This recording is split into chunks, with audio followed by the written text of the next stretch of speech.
안녕하세요. 말씀의 거리 402번째 시간 기도하심으로 시작하겠습니다. 거룩하신 주님 감사합니다. 주님의 말씀을 묵상합니다.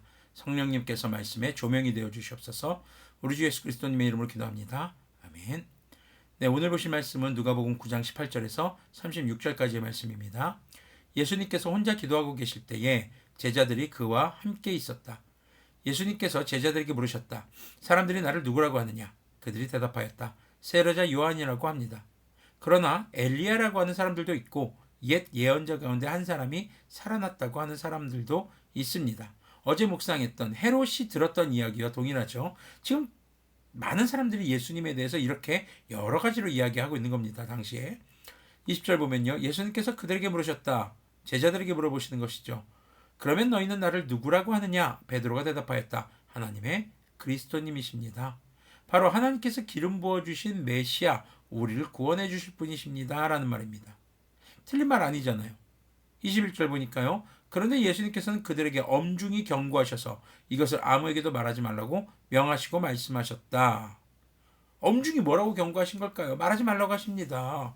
왜냐하면 맞는 말이지만 베드로의 의 중에는 바로 예수님께서 이런 로마의 압제로부터 우리를 구원해 줄 그런 분이라는 생각이 깔려 있었던 것으로 보여집니다. 특히 사람들이 그렇게 오해할 수 있었던 것이죠.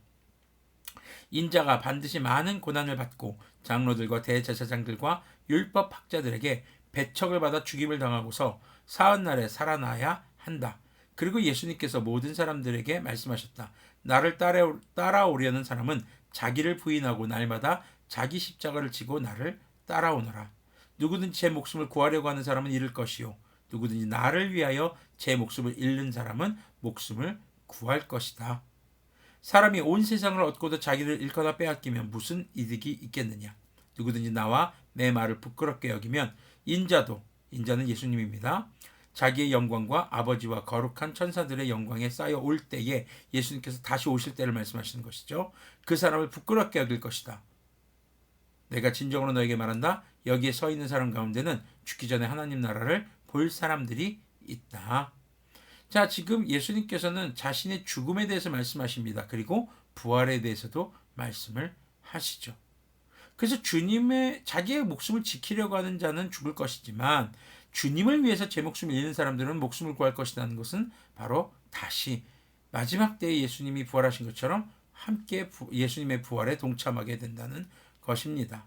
그래서 예수님께서는 당시 사람들이 메시아에 대해서 가지고 있던 환상을 깨는 말씀을 하고 계신 거예요.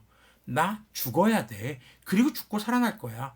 너희들이 생각하는 것과 좀 다른 게 있어 라는 것이죠. 그러니까 베드로가 대답한 하나님의 그리스도님이십니다 라는 말은요, 예수님께서 막으신 이유가 바로 그런 거였던 겁니다.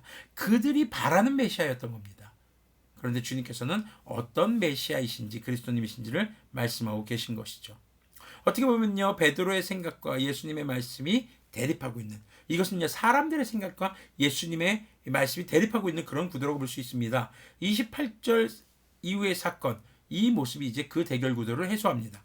이 말씀을 하신 뒤에 8해쯤 되어서 예수님께서는 베드로와 요한과 야고보를 데리고 기도하러 산에 올라가셨다. 예수님께서 기도하고 계시는데 그 얼굴 모습이 변하고 그 옷이 눈부시게 휘어지고 빛이 났다. 그런데 갑자기 두 사람이 나타나 예수님과 더불어 말을 하고 있었다. 그들은 모세와 엘리야였다.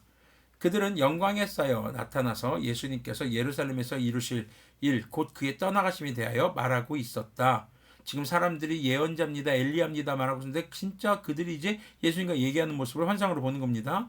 32절 계속 보면요, 베드로와 그 일행은 잠을 이기지 못해서 졸다가 깨어나서 예수님의 영광을 보고 또 그와 함께 서 있는 그 두 사람을 보았다.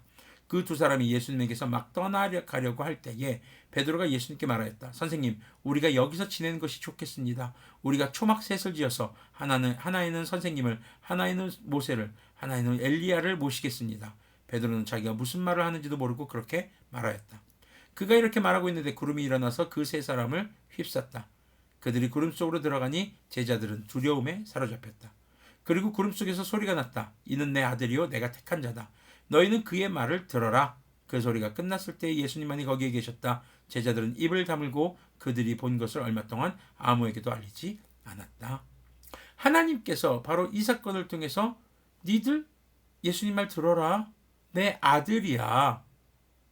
지금 우리의 생각과 예수님의 말씀이 어떻게 보면 충돌이 날 수 있습니다. 내가 생각하는 복음은, 내가 생각하는 교회는 이렇게 생각할 수 있겠지만 우리는 철저히 누구의 말씀에 순종해야 되는 겁니까? 예수님의 말씀이요. 목사의 말에 순종하는 게 아닙니다. 오해하지 마십시오. 우리는 주님의 말씀에 순종해야 하는 것입니다.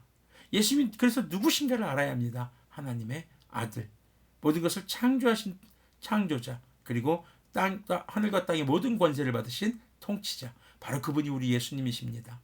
그래서 때로는 우리의 생각이 주님의 말씀과 또 정말 주님의 뜻에 따라 사는 것과 내 생각이 충돌할 수 있습니다. 이때 우리는 이 말씀을 기억하면서 예수님은 누구시지? 바로 하나님의 아들, 모든 것을 창조하신 창조자, 다스리시는 통치자이신 예수님이지 라고 기억하면서 내 생각과 내 뜻을 내려놓고 주님의 말씀에 순종하는 그런 우리들이 되었으면 좋겠습니다. 기도하겠습니다.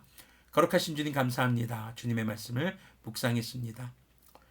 때로는 내가 바라는 그런 교회, 내가 바라는 주님의 그런 나라, 또 복음이 있을지도 모르겠습니다. 그런데 그것이 주님의 말씀과 충돌이 날 때 우리의 생각을 겸손하게 내려놓고 하나님의 아들이신 진정한 그리스도님이신 우리 주 예수님의 말씀을 따라 순종하는 창조자이시며 통치자이신 주님의 뜻을 따라 살아가는 그런 우리들이 되도록 긍휼을 베풀어 주시옵소서. 우리 주 예수 그리스도님의 이름으로 기도합니다. 아멘. 네, 하나님의 말씀을 계속 묵상하다 보면은 어떤 우리 자세가 가지게 될까요? 바로 겸손입니다. 하나님의 말씀 앞에 우리의 생각이 너무나도 부족하다는 것을 깨닫게 되거든요. 오늘도 주님 앞에, 주님의 말씀 앞에 겸손한 우리들이 되기를 소망합니다.